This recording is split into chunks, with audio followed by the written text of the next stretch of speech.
එහි මහලේකම් බැංකින් අත්කරපු උපදේශක කමිටුව යුදාපරාධ හමුවදුව යුද්ධයට නායකත්වය දුන්නු සේනාධිනායකයාගේ ඒ වගේම රණවිරුවන්ගේ පිටේ අලවන මෙහෙයුමක් ඒක පරද්දන්න ඕන නැත්නම් අපි බත් කන මිනිස්සු නෙවෙයි.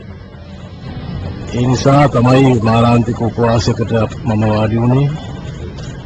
මේ සටන කෙලවර වෙන්නේ එක්ක ජයග්‍රහණයෙන් නැත්නම් මරණයෙන්. මේ පිට විසඳුම් කිසිවක් අවශ්‍ය වෙන්නේ නැහැ. මම ලෝකයේ පුරා ඉන්න සියලු ශ්‍රී ලාංකිකයන්ගෙන් ඉල්ලනවා තමන්ගේ ශක්තිය මේ වෙලාවේ පෙන්වන්න. මාතෘ භූමියට එරෙහි බලවේග පරද්දන්න පුළුවන්. ඒක නැහැකි. ඒ සඳහා ඉදිරියට එන්න කියන ආයාචනය කරනවා.